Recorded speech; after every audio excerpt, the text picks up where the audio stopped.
Hi, welcome back. Today we are starting a new topic, which is inequality, social stratification, and the related phenomenon of poverty. And so we left off the last lecture looking at what has happened with globalization, how has anthropology and also small scale cultures been affected by change in globalization. We looked at the Kung specifically. And now we're going to be getting into more contemporary examples of small but also large scale societies. So again, we spent sort of the first 2/3 of the course talking about anthropology in general, looking at different cultural systems cross-culturally, right? Marriage, kinship, religion, etc. And so now this last third of the course sort of focuses on contemporary issues. What does anthropology have to say about the social and environmental problems we face? And sort of next week, is there anything we can actually do about it? So this week and next week, inequality and poverty. Why is life unfair? And why do we tolerate it? Look at the picture on the slide, especially when there are so many more people like this girl in the picture rather than the suit in the pic. A small handful of people in the US control the majority of the wealth and wield most of the influence over public policies that affect all of our lives. Why does the underprivileged majority, the rest of us, tolerate it? Why doesn't inequality provoke more conflict, even revolts? And I think this material, it's one of my favorite topics. I find it particularly interesting because it's so fucking relevant to our lives, to where you are in the world today, and sort of why that is. If that makes no sense now, hopefully see what I mean by the end. So some terms, and this is from Peoples and Bailey. So inequality refers to the degree to which individuals, groups, and categories, whether that's a racial or an ethnic or an economic category, differ in their access to culturally valued rewards, resources, and things that we all need to survive. And so culturally valued rewards, the book sort of teases apart three categories. Wealth would be one important reward that's valued in our culture. So it's also culturally specific, right? Money, material wealth. Also power, power over decision making, creating the policies that structure the government, the economy that all of us are part of. And also prestige, sort of status in the society. So different jobs or occupations, for example, carry different statuses. The book sort of talks about, teachers, for example, might or scientists maybe have high levels of prestige, but the pay might not be very good. And so wealth, power, and prestige often go together in the US, but not always, right? Teacher might have high prestige, at least in theory. You can make your own mind up about that, but don't get paid well. And that part's true. A plumber, vice versa, might not have a super high status in our society. And again, this is not, I'm not saying that. But they have higher wages. And so these rewards go together, but not always. And so anthropology has sort of defined three main types of societies in which the degree of inequality and social organization varies. And so this is oversimplified, but it highlights the main societal forms. And these include egalitarian, ranked, and also stratified. And so first, in egalitarian societies, these are societies like the Kung, the Inuk, Eskimos, hunter-gatherers, foragers are typically egalitarian. There's almost no to little inequality among members of the culture. Access to culturally valued rewards is available to all. It doesn't mean that they don't recognize differences in skill, right? A really good hunter versus a not so great hunter among the Kung, for example. The trick is to not let those differences in ability, in merits, translate into differences in status and ability to survive, access to resources. That's not true in our society. And so they're roughly equal. All households have access to the resources that they need to survive. There's no sharp differences in wealth or power or prestige or sharp class divides. Everyone's roughly equal. Everyone has access. There's differences in age and gender among members of the society, right? The 6-year-olds maybe aren't valued in terms of their contributions in the same way adult men or women are. And likewise, men and women may have different tasks. Like among the Kung, for example, females tend to gather because it's more conducive with childcare, not because they're not allowed to hunt. So egalitarian, roughly equal. The second type of society or category that defines the amount of inequality anthropologists have identified is ranked. And these also are in chronological order in terms of when they appear in human history. And so in ranked societies, in contrast to egalitarian, everyone in the society is not equal. There is definite inequality between different ranks in the society. The society has a limited number of high-ranking social positions like rulers or religious officials, and those that have higher ranks are granted more access to resources, whether that be wealth or power, decision-making, or prestige status. And the amount of inequality or access you have to resources is dependent on your rank, which is hereditary. So it's inherited, your social position in life, whether you're a peasant or sort of an elite. You're born that way and you die that way. It's ranked, it's hereditary, it's unchanging. Examples of ranked societies. The ancient Aztecs, agricultural society, are an example of a ranked society. They have chiefs. They also have peasants that farm and produce food for those that themselves don't farm. Ancient Egyptians, another good example of ranked. And the difference between ranked and stratified, sometimes societies are ranked with stratification. Just don't worry too much about that. We start out with sort of sharp analytical categories. As you know, in real life, things get a little messier than that. Your book gives a couple of examples of other ranked societies outside of ancient societies. They talk about Hindu castes in Hinduism in India. And so in the caste system, it's similar. It's ranked. You're born into a particular caste, either lower or higher, and you die within that caste. This is related to that idea of reincarnation. If you sort of live right within your caste, you can be reincarnated into a higher caste in the next life. But it's castes, Hindu castes are an example of ranks. They're hereditary and they don't change. Your book also talks about Tikopia, this Polynesian small-scale society, actually located near Solomon Islands. And they're a ranked society. They have chiefs, an elaborate kinship system with different social ranks. But one main difference, an important difference between ranked and stratified class-based societies like our own, is in ranked societies like the Tikopia, a lot of the wealth that becomes concentrated, maybe at the top, is ultimately redistributed, like in the potlatch that we looked at. Among the Kwakiutl. And so the result is higher ranks end up living pretty much like everyone else.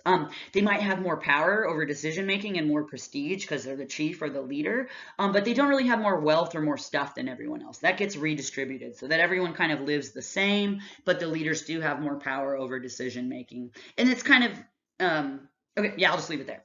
Good. This brings us to stratified societies. In stratified societies, of which the US is an example, inequality exists among the different social strata or different social classes. Different social classes have different and unequal access to productive and valued resources. The stuff that we all need to get by, healthcare, education, nutrition, whatever that may be. Stratified societies have very marked, meaning sharp, and also largely or at least partially heritable differences in access to wealth, power, and prestige. Meaning that our society is said to be based off meritocracy, meaning your individual effort is what gets you ahead. But this isn't necessarily true. There's a large aspect of inheritance in terms of what position you're born into, how much wealth you have when you start, and this plays a major role in where you end up in life. So it's not just based off merits and individual effort. We'll keep talking about that. So in stratified class-based societies like our own, there's major differences in access to resources and rewards, wealth, power, prestige, depending on what class you're in. The lower classes have less access. The upper classes have almost unlimited access, if you will. And again, these differences are at least partially heritable. There's also differences and distinctions among people. Aside from social class differences, there's also differences in age and gender and personal qualities. One other important thing, or a couple of distinguishing characteristics of stratified societies compared to others, um, from Peoples and Bailey, page 298. Within a society or nation, a social stratum, social class, consists of families who have roughly the same access to rewards. Stratified societies have two distinguishing characteristics. First, there are marked and enduring inequalities between strata, classes, in access to all three kinds of rewards, wealth, power, and prestige.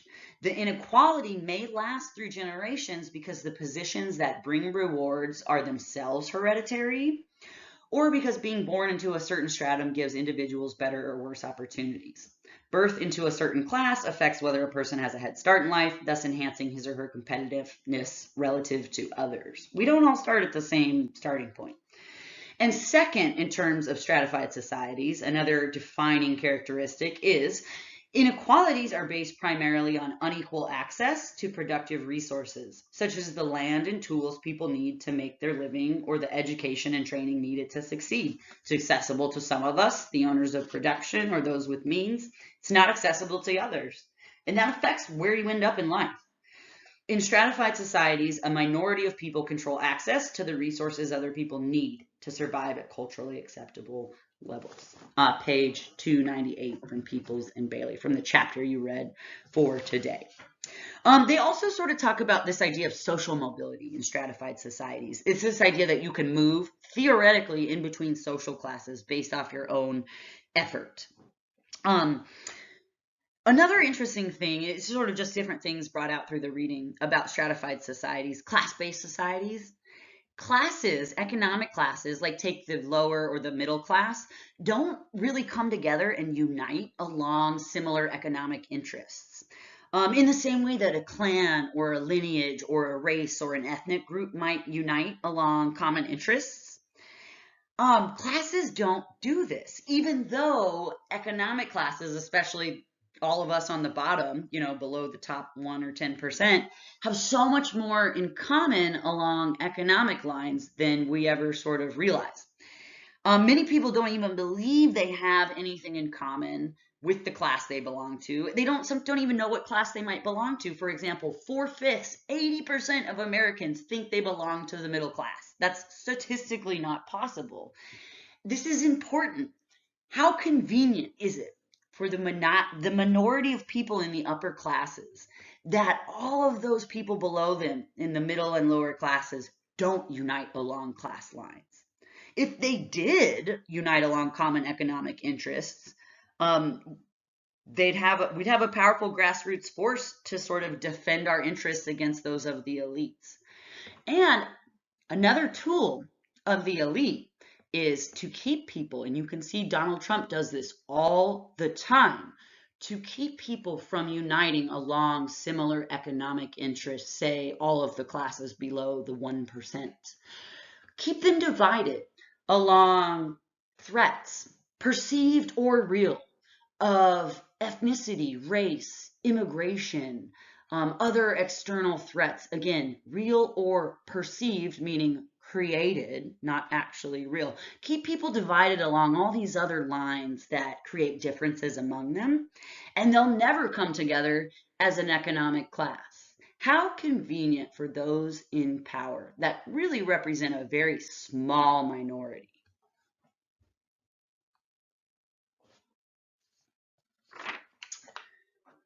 Part of the reason we tolerate extreme amounts of sharp inequality in our society has to do with a very dominant worldview or ideology that people in this country hold, whether they are conscious of it or not. That's the way ideology works, right? It's part of your worldview. It affects how you see the world and how it works, and often in unconscious ways, right? The matrix culture influences our perception in ways we're not often aware of. And so what I want you to do, go ahead, pause the lecture, and I want you to watch this brief clip. It's about 3 minutes long. You can either type the link in from the slide, or I have copy and pasted the link directly into the YouTube video description. So you pause the lecture, either type the link in or copy and paste it from the YouTube video description. Pop it into your browser and watch it. It's like 3 minutes long.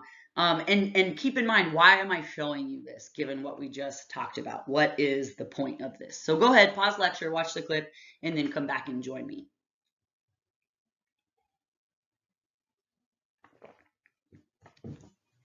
Okay, so hopefully you watched the clip, got a chance to check out Sylvester Stallone's sweet, glistening thighs. Sorry, just kidding. Why am I showing a clip of Sylvester Stallone, of Rocky 3, right? The theme song, the montage for Rocky. And usually I would force you to answer this, but the answer is it's related to this idea that you too can make it. You can succeed. You can become anything you want. If you just try hard enough, you can achieve your goals. This is the official ideology economically that we live under in the US. It is called the bootstrap ideology. It's the American ideology on inequality and stratification. This is why we have it, right? People are in different positions in life because of how hard they have worked.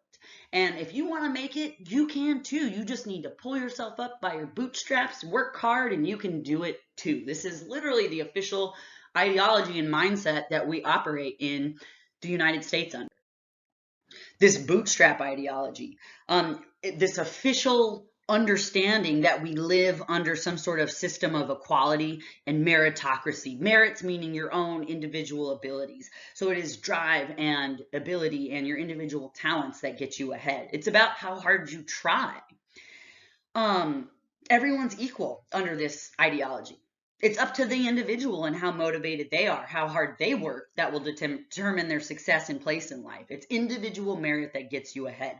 That's what the bootstrap ideology says. And interestingly, ideology in this respect, again, worldview, how you think about the world around you, how you understand it, it justifies inequality in this sense, the bootstrap ideology, by shaping people's consciousness about their position in life. If you want to control people, you don't do it with a gun in their face. You don't do it by physical force. Eventually, people will revolt, they will rebel, or they will die doing it. Physical coercion is not the way to control large societies. There's a writer, Michel Foucault, that writes about this concept called embedded power. And he says it's the most powerful kind of power because it's hidden, it's not perceivable, it's invisible. It's not a gun in your face, it's not someone demanding you do this. Embedded power is invisible, it's built into the way that we think about the world, right? We're not even conscious of it, right? That's why it's so powerful. It's these built-in, taken for granted ways of thinking about how the world works, which may not really be accurate, right? Embedded power, Michel Foucault. And this is what the bootstrap ideology does. It shapes the way we understand inequality and social class in our society, and also where you end up in life. Right? Individual merits. That's how you get ahead. You don't control people by physical force, by a gun in their face. You do it by affecting their ideology, by affecting the way in which they understand the world and their place in it. Because we in this society tend to see and we're taught and raised in many ways in our society to see socioeconomic position, social class, as a result of individual drive and work ethic, we tend to tolerate a whole lot more of this on the slide, a whole lot more inequality. Because after all, if people want to get ahead, they can. You just need to fucking try harder. That's what the bootstrap ideology says.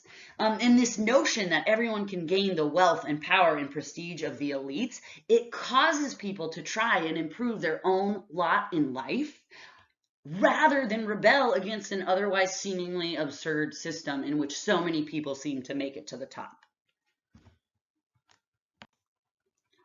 From Peoples and Bailey, page 306, I want to read you their section on ideologies.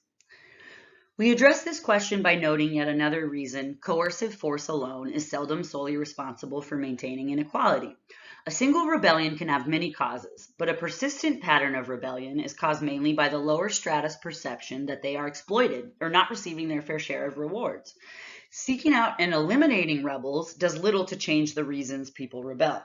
The instigators may be sanctioned or eliminated, but the underlying discontent that causes persistent conflict remains. Imprisoning or killing instigators removes them from rebellions, but sometimes removing one instigator creates several more. Think of modern terrorism. Sooner or later, there will be new instigators who organize new rebellions and attacks. Furthermore, while armies or police eliminate rebels, innocents are usually killed, injured, or harmed economically. This can alienate those who otherwise would be more passive about their place in the world. For these and other reasons, armed force alone is unlikely to eliminate the perceptions of unfairness, injustice, cultural domination, or other attitudes that can cause rebellions and violence. Key. It helps elites maintain their privileges if they can influence the perceptions of the underprivileged about why they are underprivileged. For example, if poor people think it is God's will that they are poor, they're less likely to rebel than if they believe they are poor because they are being exploited. Or if they think the elite use their property and power to benefit everyone in society, this is trickle-down economics, we'll come back to that. If they think that the elite use their power and money to benefit everyone, trickle down, they are less likely to challenge the elite. Or if they think that a concentration of property and power is inevitable because that's just the way human life is, they will be less likely to resist. I hear this justification all the time. Oh, inequality is natural. Well, I would say the Kung and 2 million years of human existence would be contrary to that. Or if the elites, or if people, the underprivileged majority, if they think they too can acquire property, power, and prestige through their own achievements, bootstrap ideology, they are more likely to put their effort into improving their own position rather than taking the risk of being punished or killed. Finally, if the masses are divided internally on the basis of values, ethnic identities, real threats from enemies, perceived threats from others, religious attachments, regional loyalties, coastal elites versus the rest of the country, and so forth, they are less likely to unite in the political arena. To state the general point, if members of the lower strata adopt a set of beliefs that justifies and legitimizes the rewards received by the higher classes, then they are more likely to try to join the system rather than to beat it. In such beliefs, the elite have a powerful and relatively cheap tool with which to dampen opposition to their power and privilege. Moreover, these ideas increase the prestige of the elites. If people believe that inequality is the will of the gods, or that the activities of the elite benefit all, or that the elite became elite through intelligence and hard work, then the elite deserve the honor and respect of everyone else. Not surprisingly, elites find it easy to believe such things about themselves. We call those ideas and beliefs that explain inequality as desirable or legitimate ideologies. You want to control people? You don't do it with a gun in their face. You influence the way they understand their world. Ideology. And so we have this very peculiar system in the US that we try to practice here, this idea of meritocracy is how you get ahead, and we've tried to spread it to the rest of the world as well. Under this system, there's an assumption everyone's born equal, and it's based off this premise of absolute equality. It's up to you. If you want to get ahead, you can. We're all equal. Just work for it. Yet, at the same time, we're supposedly all equal, except wealth is extremely polarized, very unequal. And the most unsettling quality about this understanding, this ideology, is if you end up at the bottom, the lower classes, poor, it's your fault. You're not working hard enough. You're lazy. These are some of the typical explanations I hear people say about the poor. Oh, welfare queens and da-da-da-da-da. And that's just simply not true. In this country, we love to blame the poor for their own poverty. This overlooks the societal and built-in structures that create poverty. Poverty is not natural or inevitable. The Kung don't have poverty, at least not the traditional Kung. They had access to what they needed, regardless of who the best hunter was. Poverty is not natural. It is socially created. Okay, so let's say we do live in a merit-based system, and we don't, but let's pretend that for a moment. And so your own drive, ability, intelligence, skills, that's what's going to get you ahead, bring you higher up on the social ladder. Okay, so let's do a thought experiment. We live in a meritocracy. The more merits, the smarter you are, better you are, higher you'll be in society. What if genetic engineers developed a pill that dramatically increased everyone's intelligence, drive, and motivation? Just this is a hypothetical, okay? Could everyone then, we all took this pill, it makes us smarter, more motivated, harder working, just across the board. Would everyone then, because their merits have increased, would their pay increase? Would they therefore have a higher paying position? Would there be more equality if we all had higher skill levels? Because again, we're said to live in a society where you end up is based off your own individual merits. So if we all improve, we'll all end up high on the ladder, right? No. Um, no. You think about it for yourself if you want. Pause the lecture for a minute and just think about this. If we all got smarter, would we have more equality? Would people be more equal? Why? Or also, why not? And so this has actually already happened. The example I have for you is credential inflation. So people have been getting smarter, or at least enduring more formal education. And what has been the result? So credential inflation, it refers to the continued devaluation of educational or academic credentials over time. So, and also a corresponding decrease in the expected advantage that degree will get you in the job market. So whereas a high school degree used to get you a good managerial job later in life, so as we move through time, excuse me, then you needed a bachelor's. Sometimes now you need a master's or special training certificates. You need more and more education to get the same job and pay that you could get 50 years ago with not even a high school diploma. So for example, in the value of a high school diploma in the U.S. since the beginning of the 20th century, and in the beginning of the 20th century, less than 10% of the population had a high school degree. So at this time, high school diplomas attested to middle-class respectability. And for many years, even with a high school diploma, you could get managerial level jobs. More recently, though, high school diploma barely qualifies people for manual labor, right? Another indicator of credential inflation is the relative decline in wage differentials between those with college versus high school degrees. So if you went on to get a college degree, you in theory should be able to make a lot more money because you're more highly skilled and trained. But that's just gone away. A lot of people with college degrees can't even get a job in that field, let alone a well-paying job. Jobs that used to be open to high school graduates a century ago now routinely require a BA or even a master's degree. And there hasn't really been an appreciable change in the required skills. It's still the same job, but we're requiring people have more and more credentials to get it. But they're not really making more. So the point, right, the value of a high school degree, a bachelor's, a master's, is continually declining, as are the benefits and higher paying jobs that used to accompany these degrees. Right? We have been getting smarter. People have, or at least enduring more formal education, just like wages have gotten higher. But it doesn't matter or change the degree of inequality in the society, which has actually just gotten worse over the last 40 years. We are getting smarter. We are working harder. We have been. This is a trick.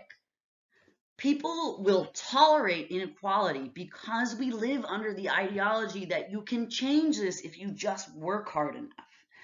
Whether this ideology represents reality or a trick, that's the question, right? And how convenient, again, for the powers that be, the elite, the top 1%, to make us think we have total control over our situations. It ignores the way in which our choices are limited, our situations are limited and shaped by the structural barriers and the way that the system in our society is set up, the way the economy is structured, which distributes the benefits of economic growth unequally and the costs unequally as well. A very few receive the majority of the benefits while the costs are bared among many of us.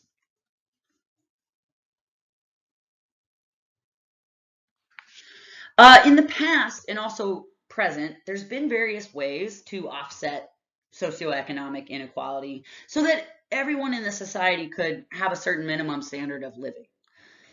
Various ways in which societies have redistributed wealth in the past. One is sharing, generalized reciprocity, such as among the Kun. They're egalitarian again, right? No real differences in wealth. If you have something that someone else wants, they'll probably ask you for it. You'll give it to them. So they share. And in this way, everyone's needs are met. No one goes hungry. Crime is another example of redistribution, sort of the Robin Hood, right? Take from the rich, give to the poor, or selling drugs or whatever it is. For a lot of people, they don't have any other option, right? It's participate in illegal activity to make money to feed your family, or don't feed your family. I'm not justifying all crime, but I'm pointing out this is one form of redistribution, especially for some with little other options. Taxes and public policies are a major form of redistribution in our country. So taxes, we all sort of pay based off how much money we make, at least in theory, even though the richest person in the world, Jeff Bezos of Amazon, paid not a fucking penny in taxes last year. He paid less than you paid. But taxes, theoretically, we all pay into it, and then the money is used to help people. It's based off sort of cultural norms and values about, what do we need the money for? Infrastructure, helping the needy, or tax cuts for the wealthy. Again, this is why politicians don't agree on what it should be spent on, because how we spend the money is based off values. What kind of world do you want to live in, right? Should we spend $1 trillion on tax cuts for the wealthy to supposedly help all of us because that will stimulate the economy and trickle down? Or would you rather us spend that money on education, healthcare, your college tuition that you're paying or paying back in the future, right? There's choices about this. Other countries do it much differently. The US is one of the wealthiest countries, and compared to other wealthy developed countries, they really don't take care of their people compared to other nation states that are developed. So it's a choice about where the money goes. And the whole point, again, is to redistribute wealth to those that don't have access to it, that need it. So taxes pay for Social Security. This, after people retire, they get paid out of this fund so that they can no longer work, but they still have money to survive on. Taxes going to Medicare, which is also health care for people that are no longer working, or Medicaid, health care for people that can't afford it. Public education, taxes go to, I would say we could put a lot more taxes into education. And just as a side note, people say, oh, there's not enough money to fund all this different stuff. That's fucking bullshit. We spend like $37 billion a year on dog food. Look it up. So that's bullshit. There's money. It's choices about how the money gets spent. Public policies are another way to redistribute wealth. The example I have for you is minimum wage. So that's done by state. Here, I think the minimum wage in San Diego is like 12. It might have gone up actually since then. It might be 15. Sorry, I don't know. When I was working for minimum wage in Reno, when I started working, it was $5.15 an hour. So minimum wage is the lowest amount you're allowed to pay your workers. It's supposed to be so that they can still survive, although minimum wage is far below the poverty line. So these are various ways to redistribute wealth to offset some of that inequality so that everyone can sort of make it.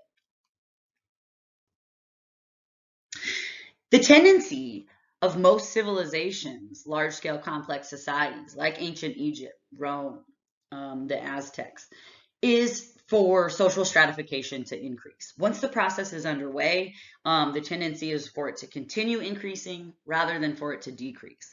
And that makes sense, as elites would sort of seek to protect their position. Once they have it, then they can also structure policy to maintain it. And just a quick side note, it only takes one generation of a self-made human or man, a true like sort of American success story, bootstrap story, where this person started out without much and worked really hard and succeeded and became, well off and wealthy. The Rockefellers, the Carnegies. It takes one generation, one person to do this, to become wealthy. After that one generation, that wealth within that family is inherited. And so the generations that follow are of higher status, have more prestige, wealth, and power, but it's based off their inheritance, not their merits. It only takes one generation for that inequality, that differences in the classes to be instilled in the society. And then just through inheritance over time, it maintains itself, whether or not the people at the top really deserve those positions or not. So this goes a long way in where we end up, wealth and the inheritance you get from your family. Like, for example, Donald Trump, President Trump, was receiving an allowance by the age of 3 years old of like either $200,000 or $300,000 per year. He was a millionaire by the time he was like 7, right? Because his dad had money. That goes a long way in your success in life, right? If you start out with zero versus millions of dollars. And so the trend in the US over the last 30, 40 years has been economic inequality has gotten worse, a lot worse.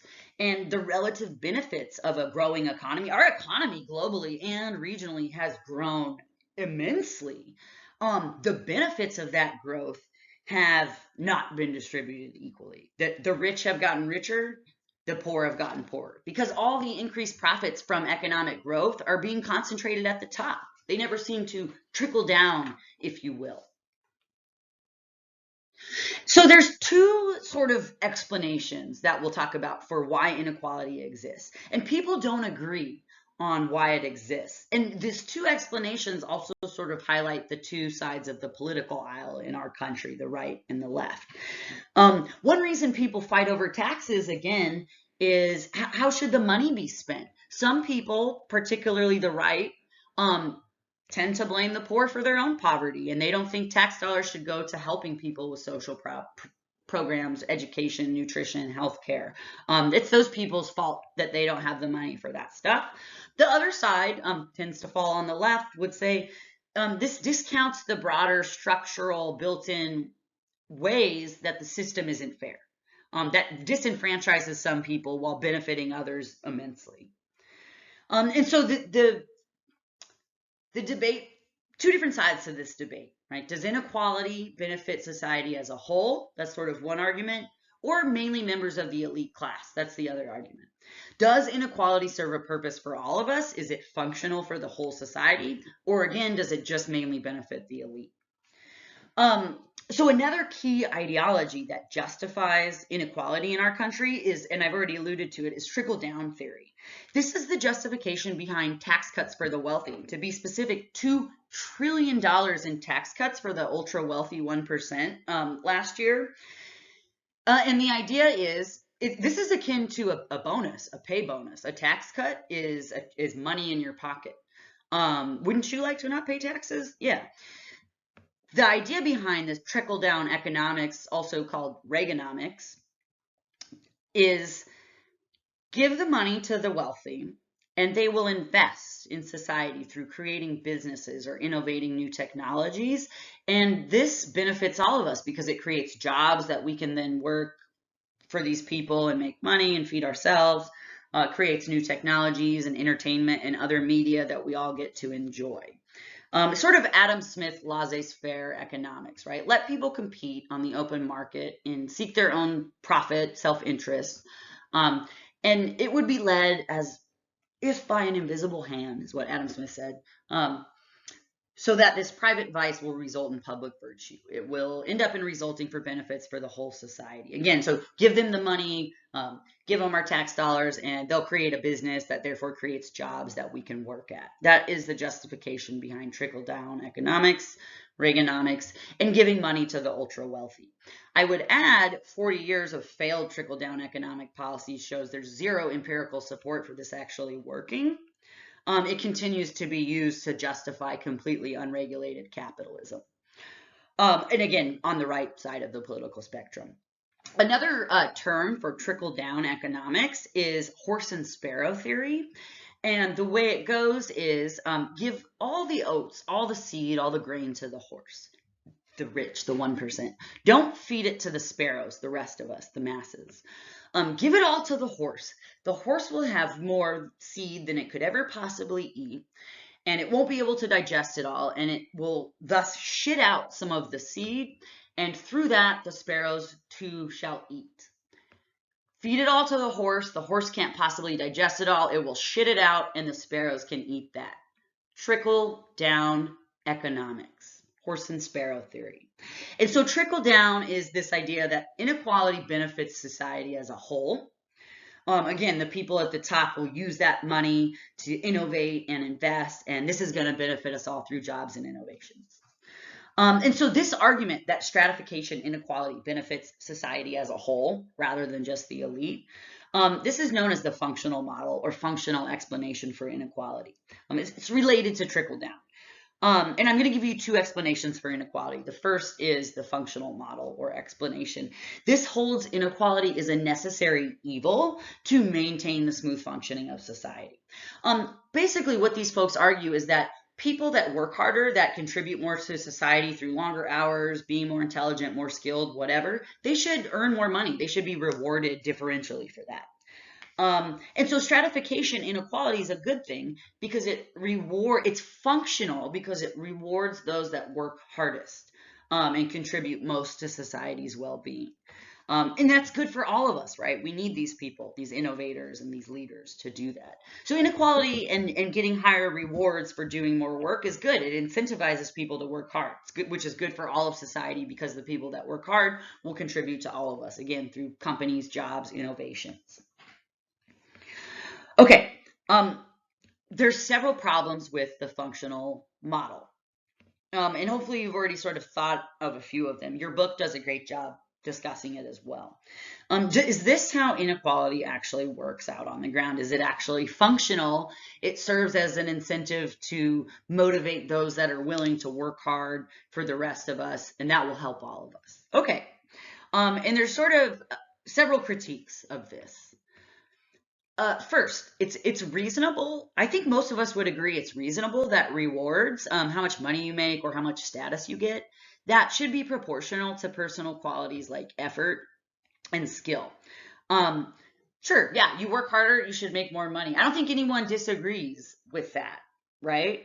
Um, and I can't ask you because you're not here, but so we'll just say, yeah, it kind of makes sense. If you work harder, you should make a little more. The problem is these two things are often not correlated, right? How much someone's making and how much effort they're putting in may or may not be correlated.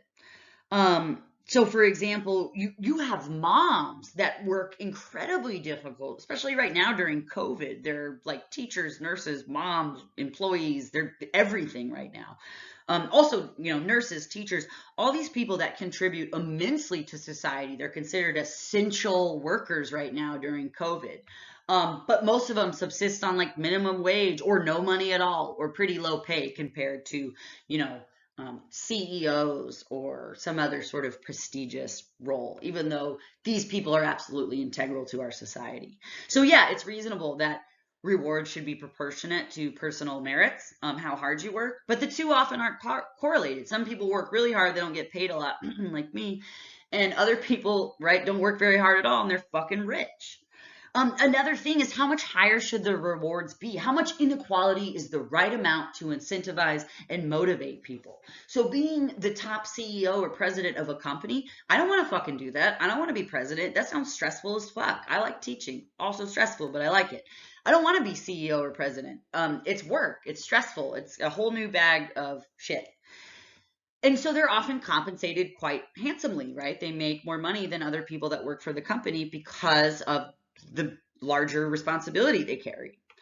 But how much more should the CEO make? How much inequality is fair or the right amount to motivate people?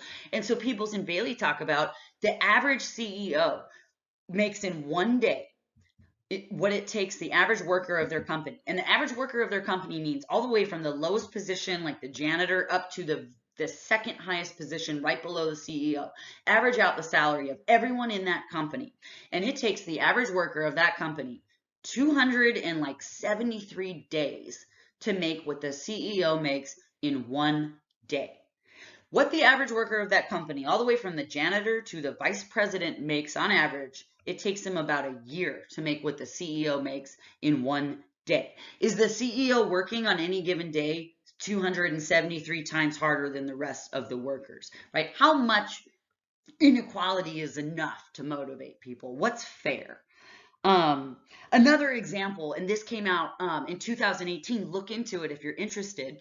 an heiress of Disney, Walt Disney. Heiress meaning she's part of the family. She doesn't not really involved in actual business operations, but she's inherited the Disney name. She's an heiress. She's rich because she's related to the family. And she came out publicly and called upon the CEO of Disney to share some of the fucking wealth. 2018 was a year of record profits for Disney, like billions of dollars, and not a single penny of the record profits made it to anyone else in the company. It all stayed concentrated at the top for bonuses for CEOs and stock options. And so I told you the average CEO, what they make in one day, it takes the average worker in their company to make it takes them 270 days to make that. Guess what Disney's numbers were for 2018? With the CEO of Disney made in one day, it took the average worker of the company of Disney, all the way from the staff members and janitors to the very top execs right below the CEO, average out their salaries. And the CEO of Disney makes in one day what the average worker at that company makes in a little over 1,400 days. It takes the average worker of Disney about 1,400 days to make what the CEO makes in one day. The CEO on any given day is 1,400 times working harder and more important? No. Right? So this is a major critique of the functionalist model, right? Yeah, rewards should be proportionate to effort. Should someone have to work 1,400 days to make what someone else makes in a day, right? Is that person really working 1,400 times harder? So the two often aren't correlated. A second major assumption and problem of the functionalist model is the functionalist folks assume stratification, the inequality, different social positions. They assume qualified individuals are placed on the top in important roles. This is a huge assumption. Given stratified systems have a huge element of wealth, power, and prestige in where you end up, right? Many powerful positions that people have, they're not in those roles because of their merits or qualifications or skills or knowledge. A lot of times they're in those high positions of power that affect all of us because of who they know or how much money they have. A great example of this, actually, Sondland, the past ambassador, or maybe he still is, but the ambassador to the UN under the Trump administration, Gordon Sondland, he was a major player in the recent impeachment trial. He became ambassador to the UN, the United Nations, or it might have been the EU, the European Union, but ambassador basically from the US to Europe. No qualifications, no skills, no experience, no background in any of these fields or geopolitics or international economics. No. He got the job because he gave Donald Trump $1 million during Trump's presidential campaign, and he became the ambassador to the EU. So this is another problem with the functional model. It assumes qualified people are at the top. This is often not true. We have a lot of unqualified people at the top that got there not from their merits, but nepotism.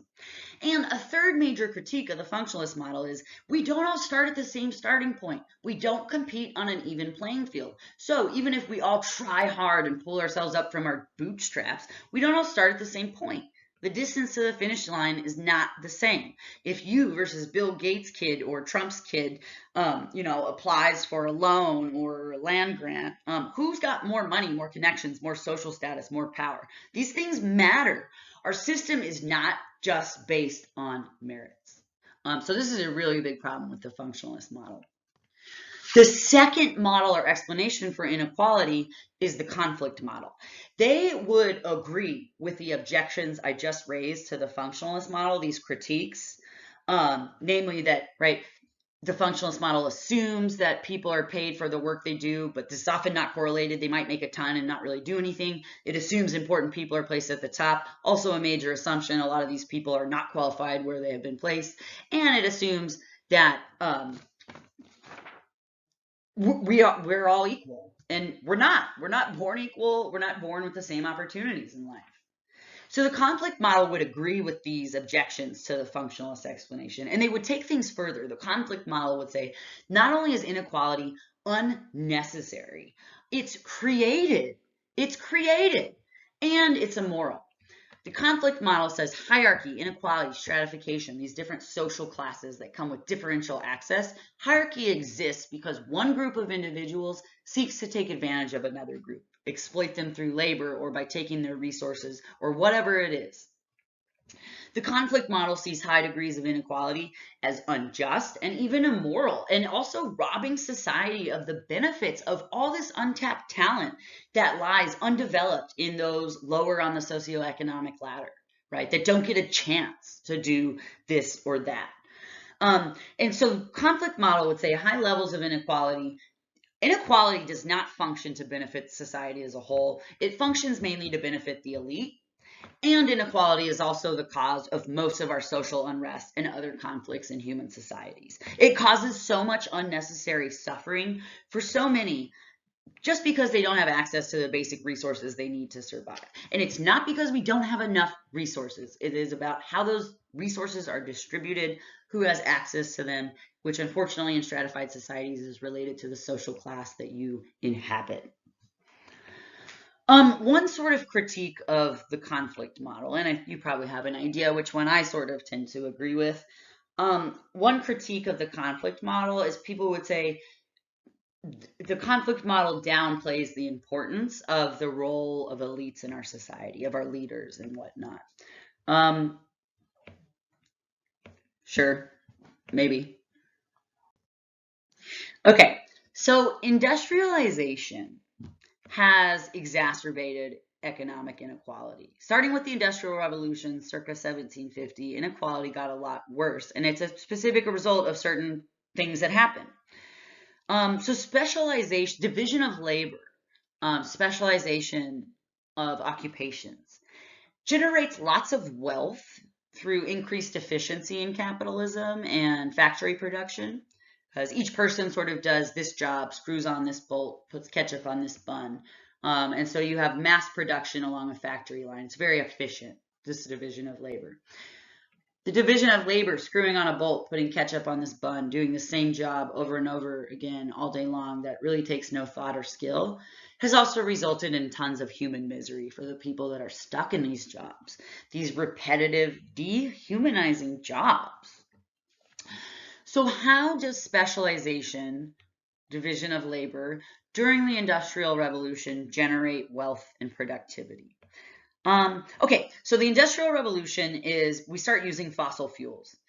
This frees us from the natural limits to energy use, like the sun. We now have these massive storehouses of energy that we can use, fossil fuels. This has made factory production possible. So before Industrial Revolution, let's just take shoes. You have an artisanal shoemaker, someone that makes shoes.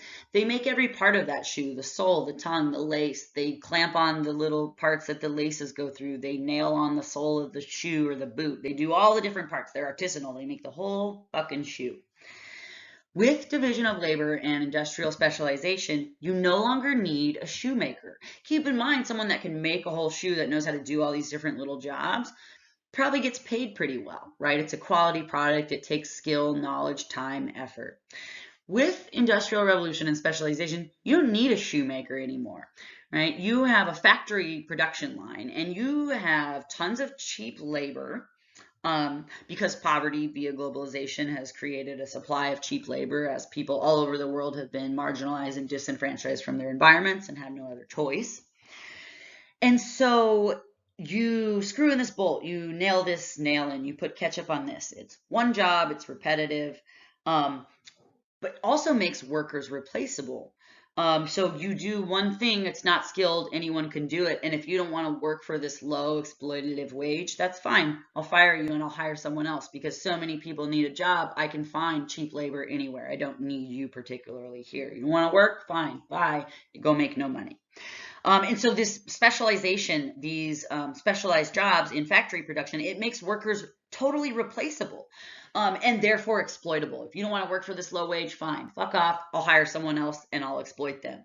There's so much poverty, so many people in need. There's always a supply of cheap labor. If not in our country, then we just go to another country to find it. Okay, so in capitalism, it's all based off profit, right? Workers sell their labor to the owners of production or the farm owners or the factory owners, and then the factory or farm or production owners sell their products. And capitalism is based off profit. So you have to keep your costs down in order to make a profit. Now, the wages that you pay your workers are considered a cost. So in order to keep costs down so that you can make a profit, people keep wages low. Because production is specialized, everyone just paints on a stripe or screws a bolt on. Workers are replaceable and easily exploitable. You don't want to work for this, your job's specialized, replaceable. You don't want to do it, I'll get someone else to do. And so the result is you have an endless supply of exploitable labor, so you can make lots of profits from whatever you're producing. And also the profits stay at the top. You don't have to pay your workers an increasing wage. They are replaceable. It keeps the profits and increased profits at the top. So all this increased production, all these gains, they stay at the top. They don't benefit people in the company as a whole. Actually, the people below the top make less and less. That's true over the last 40 years when you adjust for inflation. Wages really haven't gone up in the last several decades, even though the cost of living has.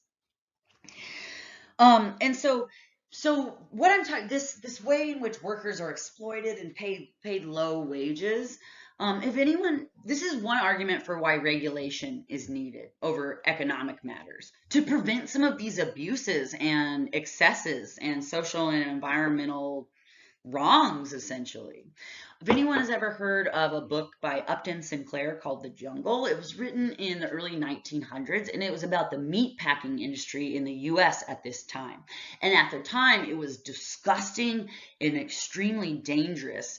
There was no worker labor safety laws, no minimum wage laws. There was children working in there, and they used immigrant labor because they were poor and they had no other choice.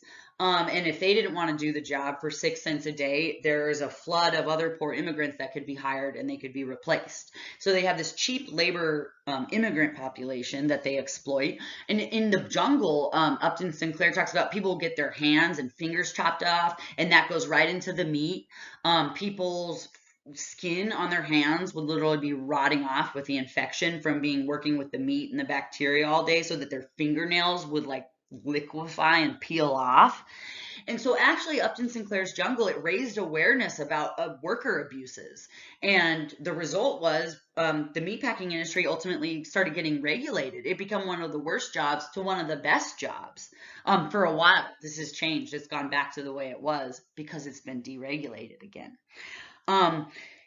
So I mention it as an example for what can happen with specialization, increased profits, and a lot of negative consequences for the workers. And what I just said about meatpacking in the early 1900s, this is happening right now in the US with the COVID situation among Smithfield, which is one of our major meat producers, and also Tyson chicken, right? Where people have been sick, people have been dying in their plants. They knew it and they didn't shut down production because these workers are also immigrant laborers, usually migrant, undocumented workers from Latin America. And Smithfield in particular, a pork company, they have a fucking contract with immigration services, with ICE, where ICE comes in and deports a part of their production line, like only 15% of their workers, so that ICE is still deporting undocumented workers, but it doesn't affect Smithfield's production profit margins. Are you fucking kidding me? Right? And so regulation has been instituted to prevent some of these social and environmental abuses. In recent years, especially starting in the 80s with Reagan and essentially every Republican president since, the economy, the environment, and social safety nets have been removed. The economy has been deregulated. And so the situation I described to you of the meatpacking industry in the early 1900s, exploiting immigrant labor, people dying, fingers going into the meat, this is happening right now in the companies that produce your holiday hams for you.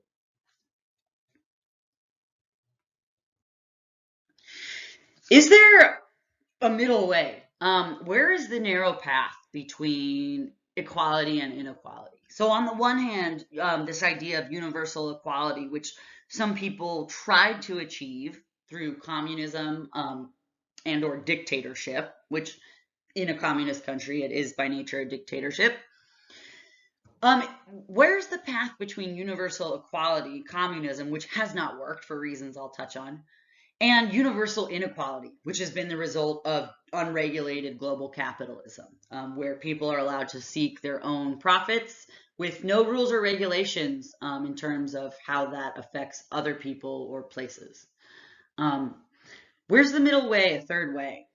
And so, on the one hand, unregulated capitalism has resulted in worse inequality, increasing environmental degradation, and really extreme and just saddening poverty.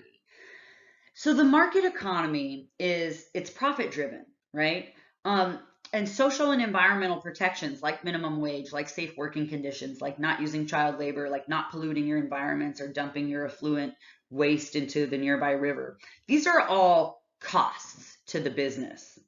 And so if the business is not required to take care of these things, to address the paying their workers a fair wage, to not pollute the environment or export their pollution overseas, if they're not required to do this via regulations, which many are not now, the result is the businesses, unregulated, will externalize these costs of their production onto other people in other places. So they will pay low exploitative wages instead of a fair wage. They'll allow unsafe, dangerous conditions instead of investing in the cost it takes to make things safe. They will pollute environments. They abuse human rights, because to not do so is a cost, which cuts into their profit margins. So if they're not required to care about these things, they typically don't. The incentives are to not care about it. It's more profitable to not, and so that's what happens. This is again why people argue we need regulation to prevent some of these abuses and excesses of private profit seekers. So the result of unregulated capitalism, and don't get me wrong, capitalism markets are not necessarily a bad thing. That's not what I'm saying. Markets actually provide really important information. It is when it is completely unregulated and people are allowed to abuse whoever and wherever they want in seeking their own individual wealth. That is the problem. Okay, it is unregulated capitalism that creates some of these horrific episodes of social and environmental destruction. Markets aren't necessarily bad, but unregulated, this is the result, what I've been talking about. On the other hand, communism, dictatorship has not worked either. And I want you to note, communism is not socialism. These aren't the fucking same thing. This country, the US, has an astounding ability to conflate the two, even though they are typically ignorant of what either means. We already live in a democrat socialist society. The government, remember the last time you brought your own personal freeway to get where you were going? Right, you didn't, because the government builds that for you. The government's involved in infrastructure and funding for various things. This is what socialism is, right? Money, tax money, government involvement in social life. Already live in one. The difference in our country is we don't do socialism for the poor or for the people that need it. We tend to practice socialism for the rich, right? At least under Republican leadership. So a really huge example of socialism is giving $2 trillion to the ultra wealthy in our country. That's socialism. It's socialism for the ultra wealthy, though, not the poor or the needy, right? We have choices about how that money is spent. That is getting back again to what socialism is. How do we spend the money? What are the values? What should be done? Should we spend it on infrastructure? Should we help students out with education and housing? Or should we give $2 trillion to billionaires and hope that trickles down and reaches the rest of us, right? We already live under socialism, government involvement in funding and structuring our lives. Already done. Just again, in our country, it tends to benefit the wealthy, not people that actually need the help. Okay, so just to clarify, communism is not socialism. Next time you hear someone talking about socialist this and liberal that, ask them if they can define what the fucking word even means. You'll find that they cannot. Okay, so communism, not socialism, has also not worked. Communism is the goal being absolute equality. Everyone sort of makes the same money, has access to the same stuff. Okay, communism didn't work for very specific reasons. It's not that equality is unattainable, right? The Kung, other societies have shown us that's not true. It's that certain things have to take place under communism. So let me just explain why it didn't work. There's two things I want to point out. First, to create absolute equality in a society that's already unequal and has differential material wealth, you have to take everyone's stuff away. So you can see why communism was a problem and resulted in violence and death and war. In many cases, people had worked for where they were in their life, and then the government just took. We're going to take everything. I mean, how would you feel, right? So that's one reason communism didn't work. And then a second major problem is markets, like I was saying, aren't necessarily a bad thing.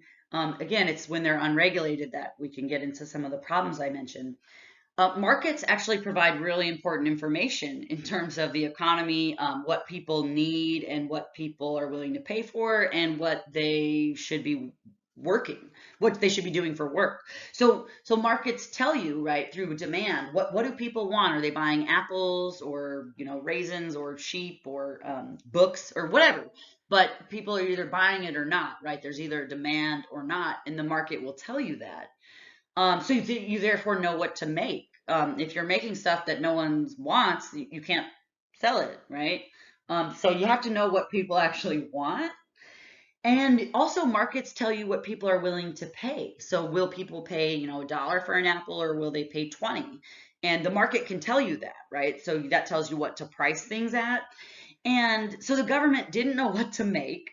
They didn't know what to price things at. And they also didn't know what to put people to work doing because they didn't know what to make, because they didn't have any information or feedback from the market telling them this stuff. So there's a couple of reasons why communism failed pretty miserably. Again, excuse me. Okay.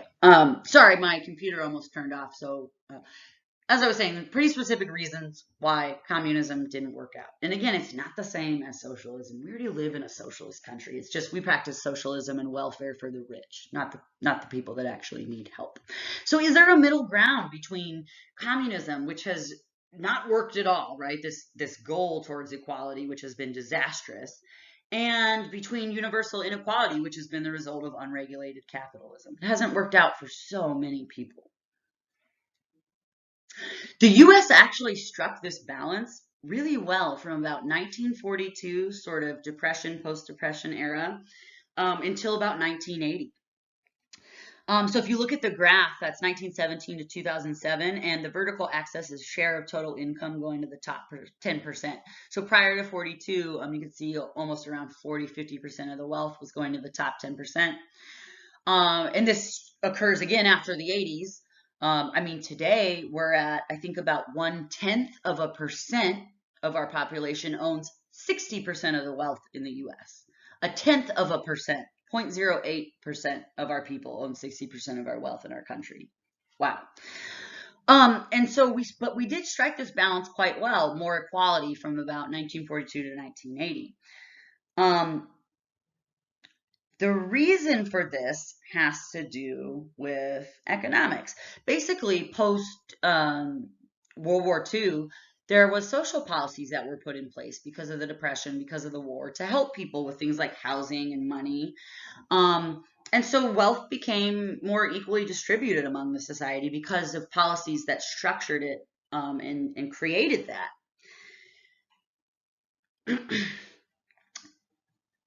And so this continues up until about the 80s. In the 80s, Ronald Reagan was elected. And so in 1980, Ronald Reagan of the US and the Prime Minister of Britain at the time, Margaret Thatcher, developed and instituted and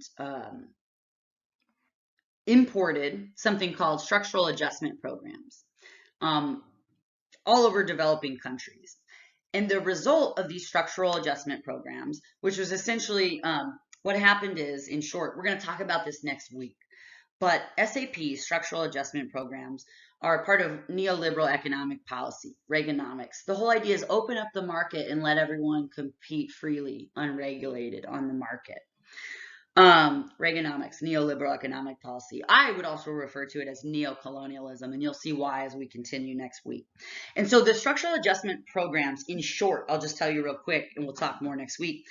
Rich countries like the US loaned money to poor developing countries like Zambia or Somalia or wherever. And the idea is these countries are struggling. It's post-colonialism, it's independence. They don't really have developed economies because of colonialism. And the people are struggling. And so the rich country said, we'll loan you money, but there's conditions you have to follow. We're going to loan you money to get your economy going, which will benefit and result in social well-being. This is not necessarily what happens, but that's the assumption. But we're going to give you the money. Here's the deal. You got to pay us back, and you got to pay us back interest. They charge like 100% interest rates, so you can never even pay the fucking money back. And they also had these conditions they imposed on these developing countries' economies. Basically, the end result of the structural adjustment programs was developing countries got more poor, more impoverished, and more in debt.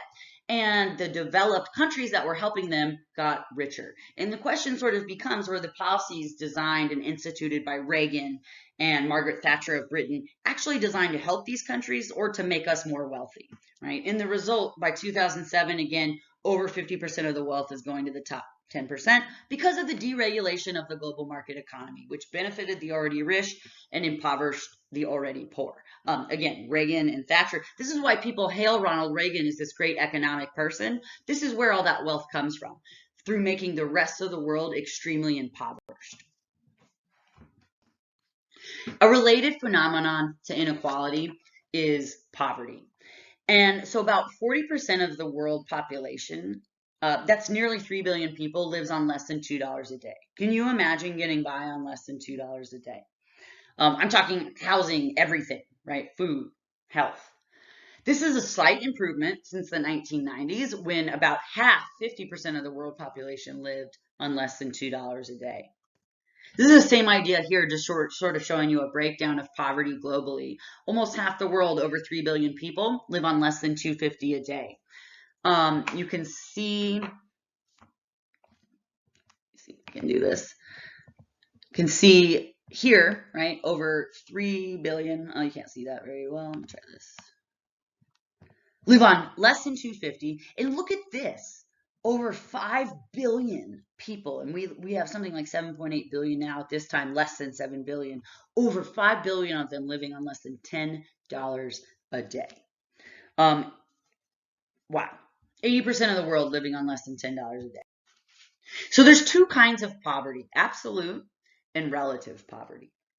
Absolute poverty is the numbers, income, standards of living, GDP, literacy rate, infant mortality rate, the ability to sustain your livelihood, sort of these indicators, these measurements. That's absolute poverty. Relative poverty is how wealthy or poor you are relative to everyone else. And so globalization has slightly lifted up absolute poverty. For example, through lowering infant mortality rate by providing access to clean water. Right, that's one way in which absolute poverty has been lifted up. Less babies are dying from ingesting parasites in water when they're young. It's lifted absolute poverty up slightly, but also via globalization, relative wealth, the differences between us are sharper now than they ever have been. And so I'm going to give you three various explanations for poverty. The first is poverty is a natural predicament. These folks argue the poor will always be with us because of natural causes. Things like natural disasters, tsunamis, earthquakes. There's nothing we can really do to control that, and the result is going to be people are going to be hurt from it. We're going to have poverty because of it. The second explanation for poverty is the poor just lack the right economic structure. They lack the right technology. If we can just improve their economy, advance the technology they're using, this will save the poor. To either, change the technology to boost food production or boost the economy, this will lift them out of poverty. Technology will save them. And the third explanation, which is where we're going, and this would hold poverty as a result of political inequality. Power relations cause poverty. One group of people controls the power and the rest of us don't, and they structure the world to their benefit. Poverty is not natural or inevitable, according to this. It's a result of power differences. Those that control the means of production, and thus the wealth and power and decision making, and those that don't. It's related to the conflict model for inequality. So again, I gave you two explanations, models for inequality, the functional and the conflict model. And I'm giving you now three explanations for poverty. One, it's a natural result of weather and other things. It'll always happen. Two, technology. They just don't have the right technology. We can save them if we change this. And three, people are poor because of inequality.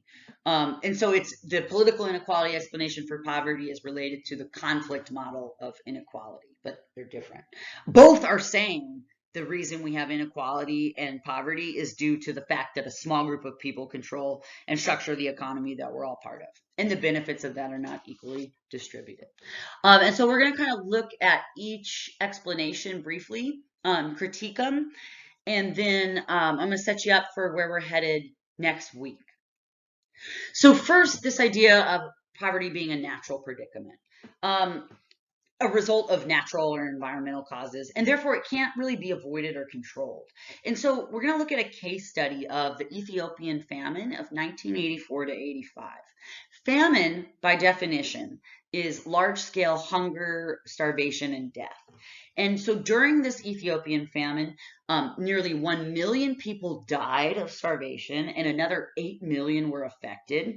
This is when you start seeing increases of media coverage, like commercials and images of sick children from Africa that are starving, and for less than it costs you for a cup of coffee a day, you can save this child. This is when this starts happening. For those of you that are fans of South Park, there's an episode about Sally Struthers, and well, if you've seen it, you've seen it. And this is she is sort of one of these people that did these commercials when it first started. Anyways, and so people argued that the famine in Ethiopia was due to this drought. There had been a drought, therefore crop yields were affected. There wasn't enough food.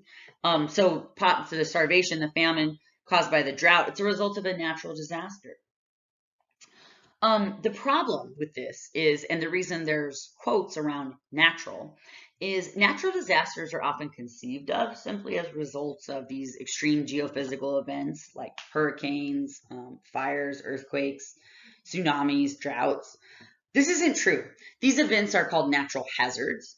A disaster only results when the natural hazard intersects with a socially vulnerable population. So to sort of explain what I mean, this idea of natural disasters not being results of natural phenomenon, but rather a combination of natural hazards and also social factors. This is how I approached my research in Solomon Islands on the tsunami. Again, this idea that the natural disaster is not just a result of the extreme geophysical or natural event like an earthquake or tsunami or wildfire. Rather, true disasters only occur at the intersection of the natural hazard, the physical event like a tsunami, and a socially vulnerable population. And so think about it. If a tsunami or a cyclone strikes a deserted island, we don't call that a disaster. We just call it weather or a cyclone, right? It's only when natural hazards intersect with vulnerable individuals and groups that disasters occur. And vulnerability varies among individuals and groups, right? Think about an earthquake that hits California versus Haiti.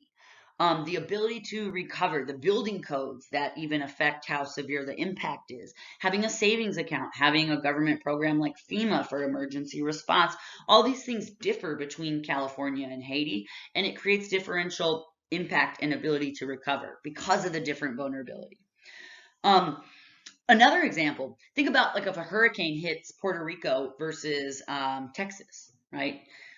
There was recently a hurricane that hit the Caribbean, and because it was just within the last year, this was last year, you should look into this if you can. There's a film clip, I'm not sure if it's been destroyed yet, there's a boat that's headed to Florida from the Caribbean to take people to safety because the hurricane's about to hit and people were probably going to die. And this video, I saw it on the news when it had happened. This video is this white guy on the speaker telling people if they do not have a U.S. passport or valid green card or whatever, to get off the fucking boat. get off and go back into the hurricane. You are not coming with us to Florida where it's going to be safe. And then literally they proceeded to kick people without passports off the boat to maybe go face their death. And I'm talking footage of women with babies in their arms getting kicked off the boat. So in this case, right, being more vulnerable because you're not a citizen of the US, right? That determines whether you get to live or die. Individuals and groups don't suffer equally in natural disaster situations, right? The impact, the ability to recover is unequal and largely related to the vulnerability and social circumstances characterizing that individual or group. This is what happened in Solomon Islands, right? Titiana was an ethnic minority in the region. The one-talk system dominates there, this system in which people will help and share with their own relatives or one-talks before helping others. The aid that came in after the disaster was distributed by Solomon Island people. They're not immune to the influence of the one-talk system. The aid tended to flow along these one-talk networks based off kinship, language, and place. Titiana is an immigrant community. They're not connected to these place, kin, or language-based networks, and therefore they receive very little of the aid, right? The social vulnerability, the social factors are part of natural disasters. They are not just results of natural phenomenon or natural hazards. Again, cyclone hits a deserted island, that's just weather. We don't call it a disaster. Or if a cyclone hits a population, but the population's fine, likewise, we don't call it a disaster, we call it weather, right? It is when the hazard intersects with the socially vulnerable population. And so back to the Ethiopian famine. Again, the stated cause of it, of starvation and hunger, was said to be drought, a natural predicament. Nothing we can do about that.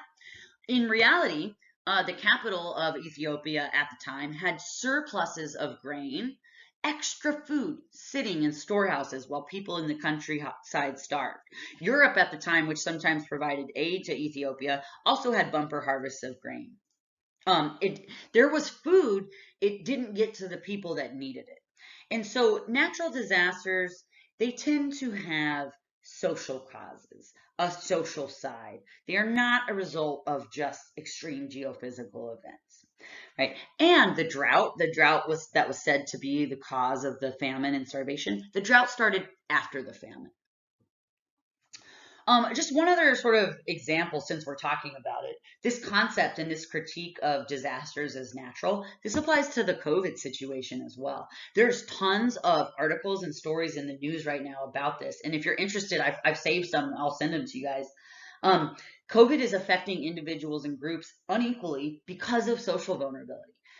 Namely, the inequality, right? The lack of access to resources that comes with that creates health disparities. And we were talking about race and the power of an illusion, the inequality that certain groups face actually affects their health and creates underlying conditions. It's a result of inequality and structural racism, right? Not sort of biology or genetics. And so now in states where COVID's in every state, the population of African Americans in the state might be 15 or 20% of that population's African American, but the rate of infection in that same state for COVID cases, 40% African Americans, and then the death rate of all the people that are dying in that state, even though only 15% of the population is African American, African Americans are 70% of the death rate. Okay, this is what we mean when we say disasters aren't natural. They tend to have social causes. The second explanation of poverty, and bear with me with just a few more things to wrap up today. Second explanation says people are poor because they just don't have the right economic structures or the right technology. We just need to advance these things. That will save them, lift them out of poverty. For example, we just need the right technology, whether that's fertilizer or seeds for crops, or the right economic policies to stimulate and encourage economic growth. That'll solve it, right? This is also the viewpoint taken by like the World Bank and the International Monetary Fund and other powerful developed countries that get involved in loaning money to the developing world through development projects. There's a lot of problems with that. We'll get into it sort of next week. The idea, though, is that economic growth will result in social well-being. I think you can see that GDP and increasing stock market values don't necessarily translate into social well-being. Does your life get better when the stock market goes up? Yeah. Um, and so the example I have for you is the argument that, well, we just need better food production technologies. If people could produce more food through advanced technology, that'll solve world hunger and malnourishment. So the reality is we already produce enough food. For the past 35 years, food production rates have exceeded population growth rates by 16%. This data comes from the Food and Agricultural Organization of the UN. We produce more food than we need for all the people. Um, Furthermore, people need about 2,000, 2,500 calories a day per person per day is sufficient. Yet we produce enough food to feed people roughly 3,500 calories per person per day. We don't have a production problem. We have a distribution access problem. One other little factoid, in 1997, also from this data set, 78%, 80% of all malnourished children in the world under 5 years old lived in countries with food surpluses. That is 80% of children 5 and younger that were malnourished, going hungry, lived in countries with food surpluses. We do not have a resource or a supply or a production problem. We have a distribution and inequality problem. It's not about enough food. It's about where the food goes, how it's distributed. Half of all the food in the US is wasted. It's thrown in the fucking trash. Um, just creating, producing, and transporting our food is extremely wasteful. Watch the film Food Inc. if you're interested. Getting food just from the farm to the fork eats up 10% of the total US energy budget. That's fossil fuels. Uses 50% of the US land and swallows 80% of US fresh water used every year. In California alone, we have a water problem. 80% of the water, you take all the shorter showers you want, 80% of the water goes to agriculture in California, and it's fucking subsidized, meaning the people using it aren't paying for it. This is just growing and delivering the food. Then by the time it gets to us, 40% of it gets thrown in the trash. That's 20 pounds of food per person per month that gets wasted. And maybe you feel like this is a high number. It's probably even higher. You know those rotisserie chickens like at Costco or Vons that are already cooked? If they're cooked and supposed to be sold that day, they can't be given away at the end of the night if they don't get bought. They get thrown away. 40% of the landfill in this country is filled with food.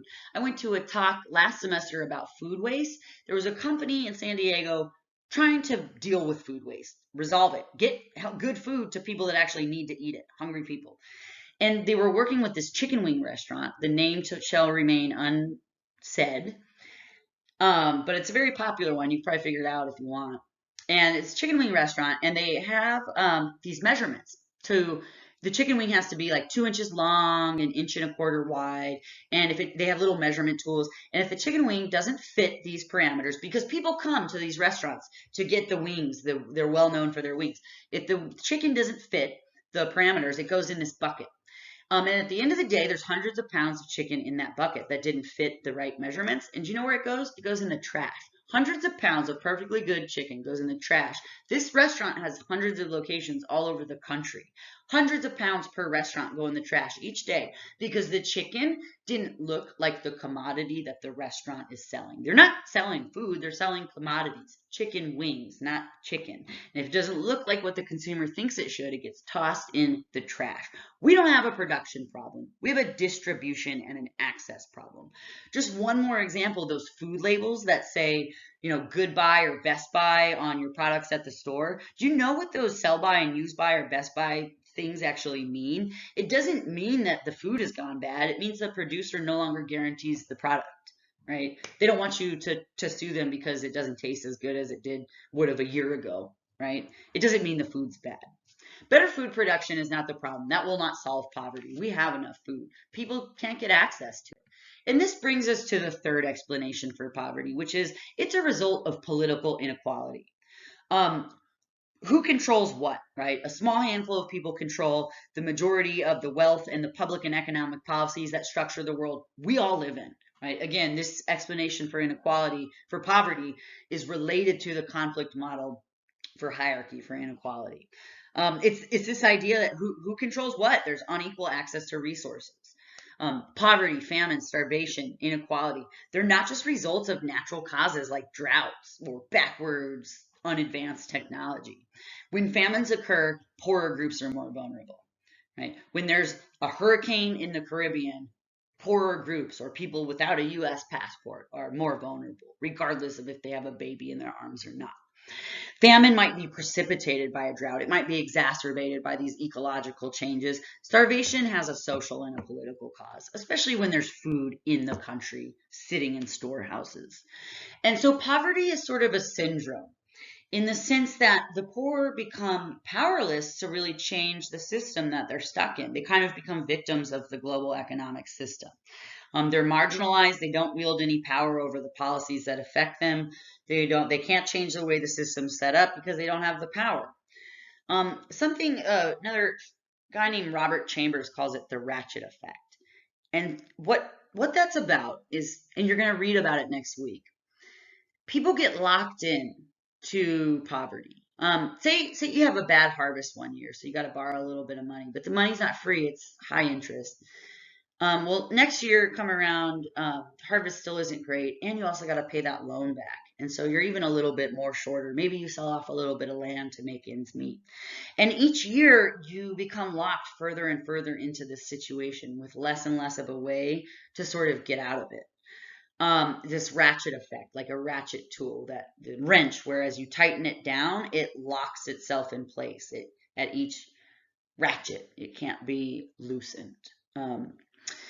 So you're going to be reading a case study that deals with poverty as a result of political inequality and unequal distribution.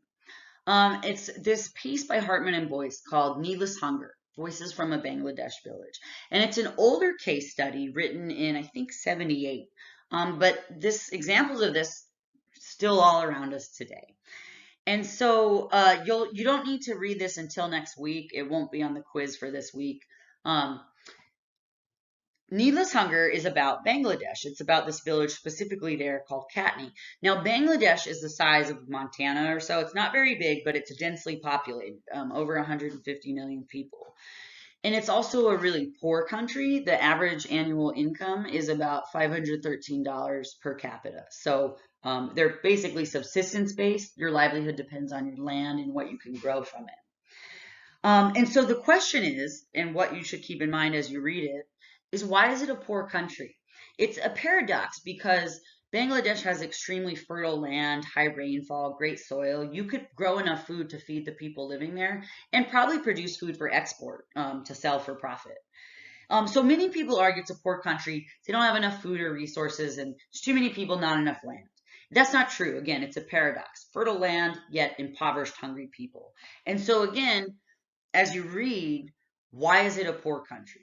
And we're going to be reading it next week. So it says on the syllabus, chapters 1 through 4, and also 6 through 8. Don't let this hold you back. It's not a large reading. It's a very small book that's out of print. So each chapter is like 2 to 4 pages, and there's even pictures in it. So it's actually a pretty short reading, even though it might look like it's a big reading. And it's really good. And it will come up on quiz number 7, and also definitely this case study is going to come up on your final exam. So start digging into it now. We'll start reading about it next week. We'll talk about it next week. Also, next week, we'll be picking up with this film called T-Shirt Travels. And it's about where your clothes go when you donate them. Where do your T-shirts go when you donate them? This is connected more broadly to the way the global market economy works. And also why we have very rich countries and very, very poor countries. It's such an awesome fucking film. You'll really like it. And it focuses specifically on Zambia in Africa. And so question to keep in mind is, why is Africa poor? Is it because everyone there is just lazy and not trying? And the answer to this is connected with this broader topic we're discussing. Why is life unfair? And so we'll get in. Don't worry about the Hartman and Boyce or T-Shirt Travels for the weekend. We'll talk about that again next week and jump in then. And again, you're really, I think, going to like this film. So until then.